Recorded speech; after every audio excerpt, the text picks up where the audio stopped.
जोहार, नमस्कार।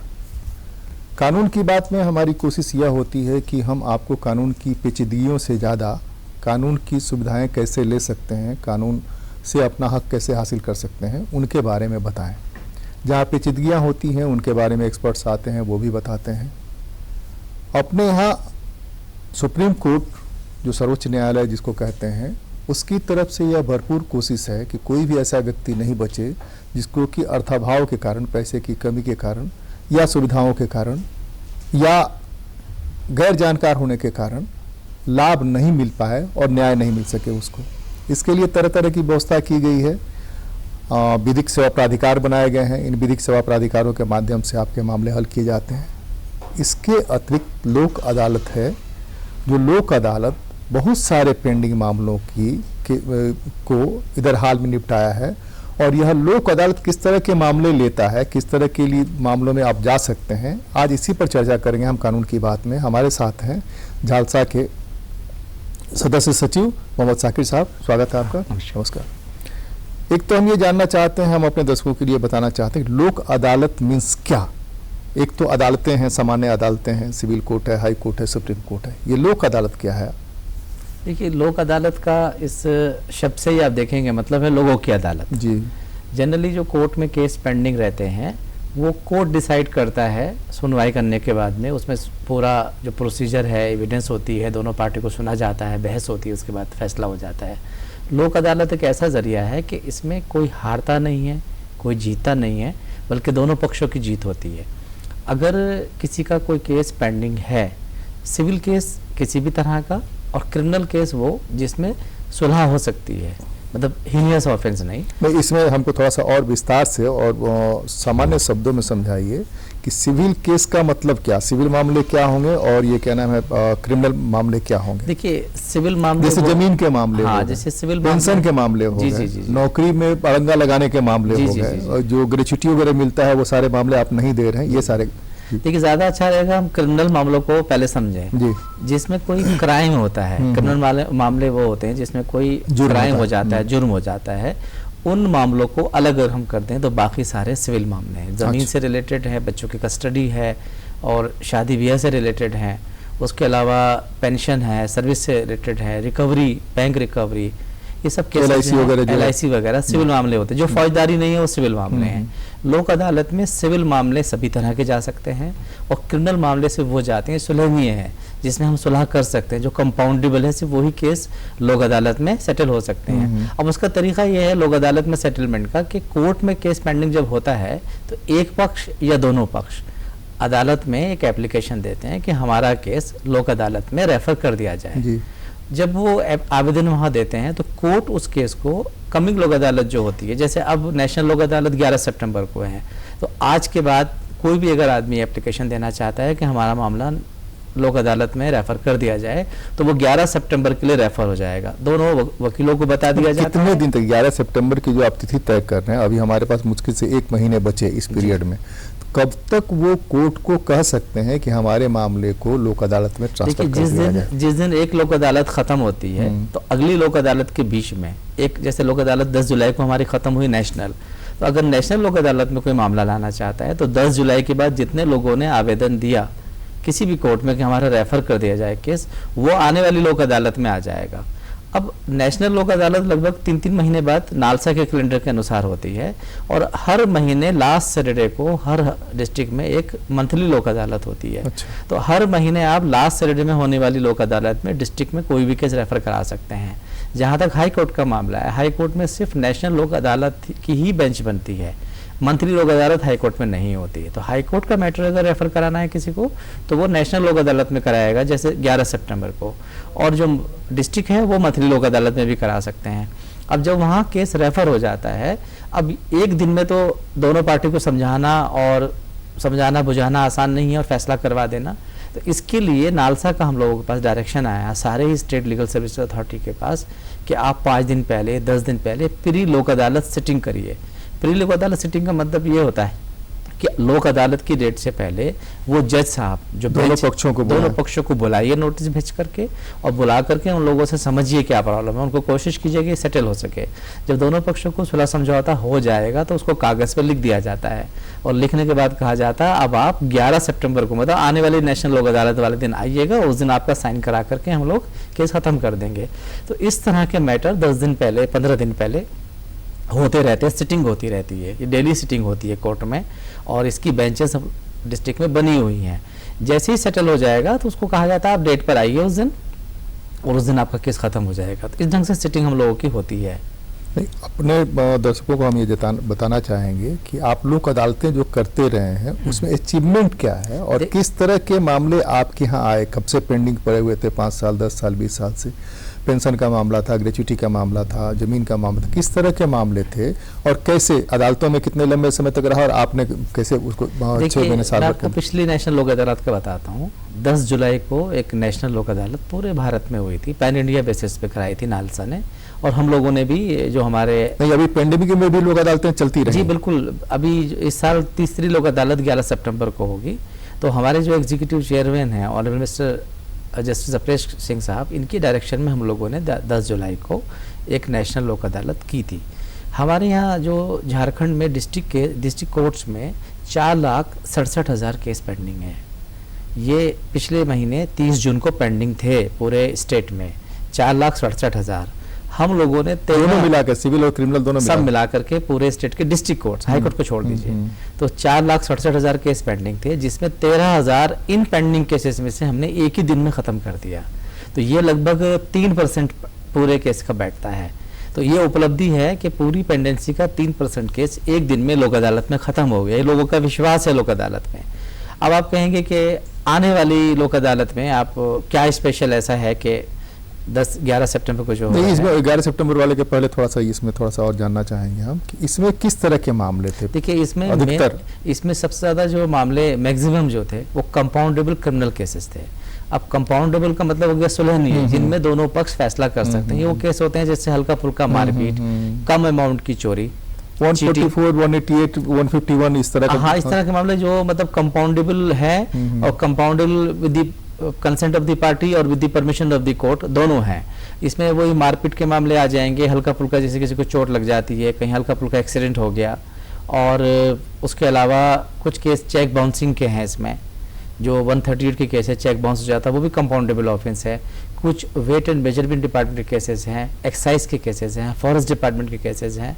ये कुछ जो पेंडेमिक का जो हमारा एक्ट बना हुआ है उसमें नेशनल डिजास्टर मैनेजमेंट वाला, उसमें भी कुछ कंपाउंडेबल ऑफेंसेस के केसेस हैं। इलेक्ट्रिसिटी के हैं, मैट्रिमोनियल हैं, और कुछ फैमिली मैटर्स हैं।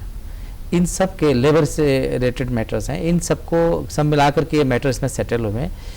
मैक्सिमम जो मैटर थे इसमें वो कंपाउंडेबल क्रिमिनल केसेस थे। उसके बाद सेकंड कैटेगरी इसमें थी इलेक्ट्रिसिटी केसेस की। देखिए, इलेक्ट्रिसिटी डिपार्टमेंट जो है पूरा मोहल्ले में एक साथ रेड करता है, और उसमें बहुत सारे एक ही एफआईआर में केस होते हैं, कई लोग उसमें सफरर होते हैं। तो उन लोगों में हम बिल नहीं भेजता है, पेमेंट के लिए आके लाइन काट देता है। जी बिल्कुल बिल्कुल। तो उसमें हम लोग ये करते हैं, इस तरह के केसेस जब आते हैं लोक अदालत में, तो इलेक्ट्रिसिटी डिपार्टमेंट के जो हेड्स हैं डिस्ट्रिक्ट के, उनको लोक अदालत में बुला लेते हैं। और जो प्रिंसिपल सेक्रेटरी हैं ये इलेक्ट्रिसिटी डिपार्टमेंट के जो हैं, उनसे हम लोग एक चिट्ठी जारी करवा देते हैं रिक्वेस्ट करके कि भाई इसमें कुछ कंसेशन कंपाउंडिंग फी में दिया जाए। जैसे अभी भी एक जो है एनर्जी डिपार्टमेंट से लेटर हम लोगों के पास आया हुआ है नेशनल लोक अदालत के लिए कि कंपाउंडिंग फ़ी जो है उन्होंने उसको कुछ कम कर दिया लोक अदालत के लिए। तो अगर लोक अदालत में कोई आके अपना इलेक्ट्रिसिटी का मामला सेटल करता है, डोमेस्टिक केसेस का, रूरल या अर्बन, तो उसको कंसेशन मिल जाएगा। 5 किलोवाट का अगर उस पर एलिगेशन है तो उसको 1 किलोवाट की ही कंपाउंडिंग फ़ी देनी पड़ेगी। तो ये लोक अदालत का उसको बेनिफिट है। अगर वो 25,000 रुपये कंपाउंडिंग फ़ी देता, अब 5,000 देनी पड़ेगी नेशनल लोक अदालत के लिए। तो इस तरह का कंसेशन वहाँ से है। ऐसे ही एक्साइज के कुछ केसेस हैं, 2 लीटर 5 लीटर जो पकड़ी जाती है देसी शराब, वो लोग भी अगर चाहते हैं तो उसको लोक अदालत में निटवा सकते हैं, उसका फाइन जमा करके। तो मैट्रिमोनियल के सभी तरह के केसेस हम लोग रेफर करते हैं, लोक अदालत की सिटिंग होती है। इस बार जो नालसा के जो एग्जीक्यूटिव चेयरमैन हैं ऑनरेबल मिस्टर जस्टिस ललित साहब, उन्होंने कल एक वेबिनार भी किया था सारे एग्जीक्यूटिव चेयरमैन के साथ इंडिया के, और उनका डायरेक्शन भी हम लोगों के पास आया कि चेक की जो केसेस हैं चेक बाउंसिंग के केसेस, खास तौर पर 2 लाख या 2 लाख से कम अमाउंट वाले, उस पर ज़्यादा एम्फेसिस दीजिए। उसमें अमाउंट कम है, लोग इजीली सेटल कर लेंगे, तो हम लोगों का ज़्यादा लोग इन्वॉल्व भी हैं। हाँ, तो उसमें स्पेशल एम्फेसिस हमारा इस नेशनल लोक अदालत में चेक बाउंसिंग केसेस का है, स्पेशली स्मॉल अमाउंट 2 लाख से कम वाले, तो वो हम लोगों का है। और लैंड एक्विजिशन में भी पिछली बार 1000 केस हमने डिसाइड किया था, हुआ था नेशनल लोक अदालत में। इस बार हम लोग उससे ज़्यादा की कोशिश करेंगे। ये जो केसेज कोर्ट खुद भेजती है, या आपने बताया कि दोनों पार्टी या एक पार्टी सिंगल पार्टी अपील करे कि भाई हमारा मामला जो है लोक अदालत को भेज दिया जाए, इसमें क्या प्रोसेस है? अदालतों को यह महसूस होता है कि भाई यहाँ बहुत दिन से पेंडिंग पड़ा, हमारे पास बहुत सारे केसेस हैं, इस मामले को वहाँ भेजा जा सकता है, तो अदालतें भी भेज सकती हैं अपने सुओ मोटो, या दोनों पार्टी में से कोई एक पार्टी रिक्वेस्ट करेगा कि भाई इस मामले को वहाँ भेजा जाए तब जाएगा? और दूसरे उसका प्रोसेस कैसे होता है? उसमें सुनवाई के लिए जो वो एडवोकेट चाहिए, उसके लिए सुनवाई के लिए जो जुडिशरी चाहिए, वो क्या है प्रोसेस? देखिए, हम आपको दोनों प्रोसीजर बता देते हैं। जब नालसा का डायरेक्शन आता है नेशनल लोक अदालत के लिए, या मंथली लोक अदालत हम लोग जो कराते हैं, तो उस पर हर डिस्ट्रिक्ट जज जो है, प्रिंसिपल डिस्ट्रिक्ट जज जो है, और DLSS सेक्रेटरीज को डायरेक्शन जाता है कि आप जो आपके डिस्ट्रिक्ट में जजेस हैं उनको इम्प्रेस अपॉन कीजिए कि वो सूटेबल केसेस को आइडेंटिफाई करें।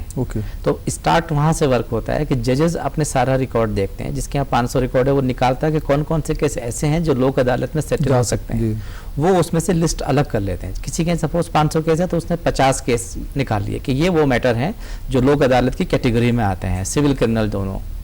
उसके बाद ये लिस्ट को कंपाइल कर लिया जाता है डिस्ट्रिक्ट लेवल पर। उन केसेस में नोटिस इशू करता है कोर्ट, खुद भी नोटिस इशू करता है, और कभी कभी DLSS सेक्रेटरी नोटिस भेज देते हैं दोनों पार्टी को। दोनों वकीलों को इन्फॉर्म किया जाता है कि आपका केस हमने लोक अदालत के लिए आइडेंटिफाई किया है, हम लोग इसको लोक अदालत में रेफर करना चाहते हैं, आप इस संबंध में अपना आके मिलिए। और लोक अदालत से पहले सिटिंग होती है, उस सिटिंग में उनको नोटिस भेजा जाता है कि लोक अदालत तो जैसे आने वाली 11 सितंबर को है, तो हम लोगों के यहाँ काम शुरू हो गया, तो एक डेट दे करके थोड़े लोगों को एक दिन बुलाया जाता है, ऐसे भीड़ इकट्ठी नहीं हो। जब वो आ जाते हैं दोनों पक्ष, तो उनसे कहा जाता है कि भाई ये लोक अदालत के जो जैसा आप खुद बात करते हैं कि भाई इस तरह से आपका सेटल हो सकता है, अगर आप चाहें तो ये इतना फाइन दे के, अगर क्रिमिनल केस है आपका ख़त्म हो सकता है, सिविल केसेस तो इस तरह से आप लोग निपटा सकते हैं। मतलब जैसा आप असिस्ट करते हैं दोनों पार्टी को, हेल्प करते हैं कि वो सेटल करें, सेटल पार्टी नहीं करना है। जैसा आप उसको बताते हैं कि प्रोस एंड कॉन्स क्या है, इसको मुकदमे को चलाने का क्या नुकसान है, ना चलाने के क्या फ़ायदे हैं, और क्या आपको उसका बेनिफिट मिलेगा। वकील भी उसमें होते हैं, वकीलों को हम लोग बाहर नहीं करते। अगर पार्टी किसी एक समझौते पर आ जाती है सिविल मैटर में, और क्रिमिनल में तो एक तरफ स्टेट होता है, तो उस मैटर को फिर सेटलमेंट जो भी हुआ वो नोट कर लिया जाता है, और उसको फिर नेशनल लोक अदालत या लोक अदालत के दिन बुलाया जाता है पार्टीज़ को। लोक अदालत वाले दिन बेंचेस होती हैं बनी हुई, इसमें सिटिंग जज होते हैं जो वहाँ के होते हैं, और कुछ उसमें एक एडवोकेट या सिविल सोसाइटी के लोग रखे जाते हैं। हर डिस्ट्रिक्ट में 10, 5, 15 ऐसे साइज़ के हिसाब से डिपेंड करता है, बेंचेस बनती हैं। उस बेंच में उस दिन पार्टी आएगी, वो कंप्रोमाइज़ पे साइन करेगी, और कंप्रोमाइज़ पे जो साइन होता है उसको अवार्ड कहते हैं। बेंच के लोग साइन कर देते हैं, फिर इस अवार्ड को कोर्ट में वापस भेजा जाता है जहाँ केस चल रहा था कि भाई ये यहाँ सेटलमेंट हो गया। कोर्ट उस अवार्ड को रखती है अपने रिकॉर्ड पर, एक कॉपी पार्टी को मिल जाती है, और उस मुकदमे को उस अवार्ड के लाइट में रिकॉर्ड रूम भेज देती है, डिस्पोज ऑफ के ख़त्म हो गया। इस अवार्ड में जो लिखा हुआ है उससे दोनों पार्टी बाउंड हैं। अगर एक अवार्ड में एक पार्टी ने देना है दूसरी पार्टी को, तो इस अवार्ड की वैल्यू बिल्कुल ऐसी ही जैसे कोर्ट का फैसला होता है, डिक्री होती है। अगर उस अवार्ड में लिखी हुई शर्तों को एक पार्टी नहीं मानती, जिसको कुछ देना है या करना है, तो दूसरा पक्ष कोर्ट में जैसे डिक्री के एग्जीक्यूशन में हम लोग जाते हैं ऐसे जा सकता है, तो उसको वो डिक्री की हैसियत रखता है अवार्ड। एक तो ये प्रोसीजर है जो कोर्ट आइडेंटिफाई करता है, और फिर ये प्रोसीजर फॉलो होता है। दूसरा जो आपने कहा कि वकील या पार्टी कैसे केस को ला सकती है, तो उसका तरीका ये है कि हम लोग लगभग शॉर्ट इंटरवल पर अखबारों में निकलवा रहे हैं, और इस आपके माध्यम से भी हम लोग लोक अदालत का प्रचार करते ही हैं कि लोक अदालत होने वाली है। जैसे मैंने कई बार कहा कि 11 सितंबर को लोगों को पता चल गया, तो रेडियो पे भी हम लोग इस तरह का प्रोग्राम कराने के सोच रहे हैं कि भाई लोक अदालत कब है, और इलेक्ट्रॉनिक मीडिया में भी ऐड आ रहा है इस बात का, हम लोगों की न्यूज़ आ रही है कि लोक अदालत है। जब लोगों को पता चल जाए कि लोक अदालत है, तो उनको ये करना है कि अपने वकील साहब से मिल करके और एक आवेदन उस कोर्ट में दाखिल कराना है जिस कोर्ट में उनका केस चल रहा है। शर्त यही है कि वो केस जब ही रेफर होगा जब सुलह नियत हो। अब छोटा मोटा क्रिमिनल ऑफेंस हो या सिविल किसी तरह का मैटर हो, उनके वकील साहब कोर्ट में एक आवेदन दे देंगे कि भाई ये केस मेरा लोक अदालत में भेज दिया जाए। अदालत दूसरी पार्टी को भी इन्फॉर्म करके दोनों पक्षों की सहमति से उसको लोक अदालत रेफर कर देती है। अगर किसी पक्ष के पास केस तो चल रहा है, वकील नहीं है, तो वकील के लिए हम लोगों का डिस्ट्रिक्ट लीगल सर्विसेज अथॉरिटी है और high court legal services committee high court के लिए, वहाँ आवेदन देगा तो उनको वकील मिल जाएगा। अगर वो सेक्शन 12 के दायरे में आता है तो उनको फ्री लीगल एड मिल जाएगी, वो वहाँ से केस रेफर करा सकते हैं। तो रेफर करने का तरीका पार्टी भी करा सकती है, कोर्ट भी अपनी मर्जी से कर सकता है, दोनों पार्टी को इन्फॉर्म करके। यही तरीका लोक अदालत में केस जाने का है। सेक्शन 12 अभी जो सेक्शन 12 जो बताया आपने उसको थोड़ा सा डिफाइन कर दीजिए। देखिए सेक्शन 12 जो लीगल सर्विस अथॉरिटी एक 1987 की है, वो ये बताती है कि किन लोगों को फ्री लीगल एड जो है वो मिलेगा। उस क्राइटेरिया में कौन लोग आते हैं? हाँ, मैं वो बता देता हूँ। देखिए उसमें पहला क्राइटेरिया है कि चाइल्ड, बच्चा, औरत, विकलांग, SC ST का कोई सदस्य, और कोई अगर विक्टिम है किसी आपदा का, किसी क्राइम का, वो जेल में अगर कोई आदमी रह रहा है, उसका कोई नहीं है, जेल में बंद है, तो उसको भी लीगल एड हम लोग देते हैं, उस कैटेगरी में उसको ट्रीट किया जाता है। उसके अलावा अगर कोई आदमी इन सब कैटेगरी में नहीं आता है, सपोज कोई स्वर्ण कास्ट का आदमी है, तो उसको तो हम नहीं दे सकते, वो SC ST ही उसमें लिखा हुआ है। तो स्वर्ण कास्ट या कोई भी आदमी जो इस कैटेगरी में नहीं आता है, उसके लिए झारखंड के लिए ये है कि 3 लाख से इनकम उसकी वार्षिक कम होनी चाहिए। 3 लाख से वार्षिक इनकम अगर कम है तो हम उसको फ्री लीगल एड देंगे। और अगर वो इनके अलावा कोई और कैटेगरी जो मैंने बताया, वेमेन, चाइल्ड और ये सब विकलांग वगैरह है, इन SC ST इनसे हम इनकम नहीं पूछते। उसने अगर कहा कि मैं ST हूँ, दैट इज़ सफिशिएंट, हमारे लिए बहुत है, हम उसको दे देंगे वकील फ्री। हाई कोर्ट के लिए भी देंगे, डिस्ट्रिक्ट कोर्ट के लिए भी देंगे। और बाकी 3 लाख का राइटर है, 3 लाख से इनकम कम हो, और स्टेट में झारखंड अलावा अलग अलग स्टेट में 3 लाख 2 लाख अलग अलग इनकम है, लेकिन हमारे यहाँ सबसे ज़्यादा 3 लाख है। ज़्यादातर स्टेट में 1.25 लाख, कहीं 1.5 लाख, कहीं 2 लाख है। हम लोग ज़्यादा लोगों की मदद करना चाहते हैं क्योंकि यहाँ बहुत सारे गरीब लोग हैं, तो हम लोगों ने 3 लाख उसका रखा है। 3 लाख के कम वाला अगर आएगा, और इसके लिए कोई आय प्रमाण पत्र देने की ज़रूरत नहीं है। कुछ लोग कभी परेशान हो कि साहब ये तो हम कहाँ से बनवाएंगे, चक्कर लगा लगा के परेशान हो जाएंगे CEO ऑफिस का। अगर कोई व्यक्ति ये लिख करके देता है कि मेरी इनकम 3 लाख से कम है, और एक हमें एफिडेविट भी उसका बनवा के दे देता है नोटिस से, तो हम उसको एफिडेविट को ट्रीट कर लेंगे, मान लेंगे कि 3 लाख से कम इनकम है। या कोई भी कागज़ इस तरह का वो दे दे कि 3 लाख से कम है। सपोज कोई आदमी 5,000 रुपये महीने पे काम करता है कॉन्ट्रैक्ट पर, उसका तनख्वाह आता है ये 6,000 रुपये, उसके पास अगर वो प्रूफ है कि मुझे 6,000 रुपये मिलता है, तो मेरा तो मुश्किल से 75-70 हज़ार होता है महीने का, तो मैं तो वो दे देगा, तो हम उसको मान लेंगे। कोई हार्ड एंड फास्ट नहीं है कि हम लोग उसमें परेशान किसी को नहीं करते। हल्का फुल्का कोई प्रूफ अगर लेके आ जाएगा ना, हमें लग रहा है कि उसका 3 से कम है, उसको लीगल एड दे देंगे इमीडिएटली। झारखंड में आपदाएं बहुत होती हैं। आपदाएं मतलब खास करके बिजली कड़कने और बिजली गिरने से मौत बहुत ज़्यादा होती है। डायन वाला मामला इस तरह का है। बाढ़ आ गया, बाढ़ के मामले में बहुत सारा ये जो नुकसान होते हैं, इस नुकसान में सरकारें जो कंपनसेशन देती हैं वो बहुत नॉमिनल है, और उसमें बहुत सारे लोग छूट जाते हैं, इसलिए कि वहाँ जो अधिकारी होते हैं उनको दिखाना होता है कम से कम अपने इलाके में, ताकि वो लोग ऊपर वाले को कुछ कर सकें। वैसी स्थिति में अगर कोई विक्टिम इस तरह का है आपदाओं के मामले में,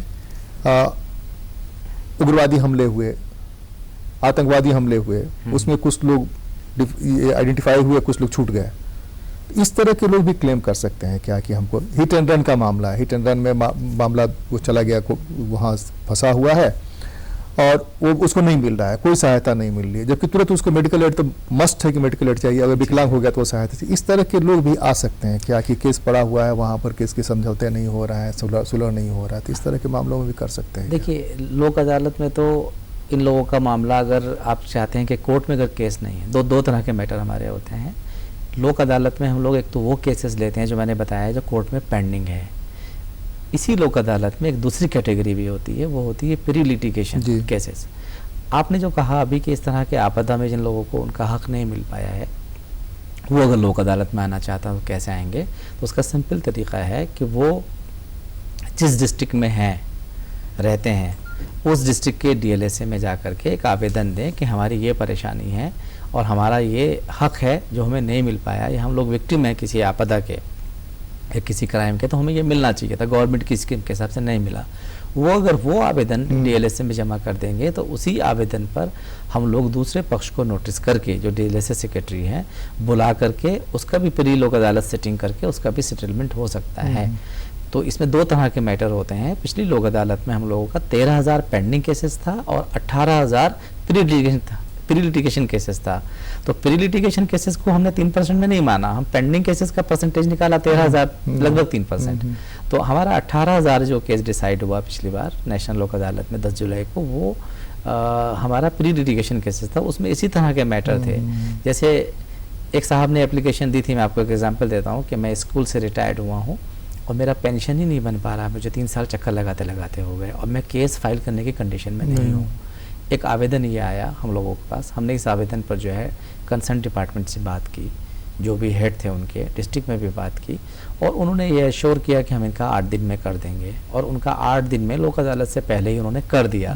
तो ये वो कोर्ट भी नहीं गए और लोक अदालत में उनका सेटलमेंट हो गया। तो इसको प्री लोक अदालत सेटलमेंट कहेंगे। कभी कभी ऐसा होता है कि कुछ महिलाएं एप्लीकेशन देती हैं प्री लोक अदालत में, साहब हम चाहते हैं कि केस नहीं करना चाहते पति पे, हम चाहते हैं बस वो हमें इज्जत के साथ रखे, मान सम्मान करे, हम कोर्ट में केस नहीं करना चाहते, तो हमारा सेटलमेंट करा दिया जाए। तो ऐसी केसेस में हम लोग दूसरे पक्ष को बुला करके या तो किसी मीडिएटर को दे देते हैं, एक्सपर्ट मीडिएटर हम लोग के यहाँ एडवोकेट मीडिएटर, या हम लोग कुछ ऑफिसर जो है डिस्ट्रिक्ट के या झालसा के बैठ जाते हैं और सिटिंग करके उन लोगों का सुलह समझौता करा के, कई बार छोटे छोटे कन्फ्यूजन होते हैं लोगों के बीच, गलत फहमियाँ होती हैं, तो खुशियों के साथ चले जाते हैं। तो मुकदमा फाइल ही नहीं हुआ, दोनों का सेटलमेंट हो गया। इस तरह के केसेस प्री लिटिगेशन में आ जाते हैं। अभी सकीर साहब ने आपको बताया कि 11 सितंबर को राष्ट्रीय लोक अदालत होने वाला है, तो उसके लिए अगर आपके पास कोई मामला है या आपके आस पड़ोस में कोई लोग हैं जो मामले को ले जाना चाहते हैं, वो जल्दी करें और जल्दी करके अपना आवेदन वहाँ भिजवाएं। और आप कोर्ट में इतने वर्षों से परेशान रहे, वो परेशानी आपकी दूर हो सकती है, इसमें नहीं तो अगले में तो पक्की हो जाएगी। तो इसलिए कोशिश करें कि कोर्ट में अगर पेंडिंग मामला आपको याद आता है कोर्ट में बहुत लंबे समय से पड़ा हुआ है, तो वहाँ अपील करें कि भाई वो आपको लोक अदालत में भिजवा दें और मामले का सेटलमेंट हो जाए। और सबसे बड़ी बात ये है कि वो जो अदालतों के फैसले होते हैं उसमें एक हारता है, एक जीतता है, और यहाँ न कोई हारता है न कोई जीतता है, दोनों खुश होकर के जाते हैं, कोई दुश्मनी नहीं होती है। वहाँ तो फिर से दुश्मनी अदावत शुरू हो जाती है। कानून की बात में आज तो बस इतना ही, अगली बार मिलते हैं, किसी और मुद्दे पर चर्चा करेंगे। नमस्कार, बहुत बहुत धन्यवाद। जोहार।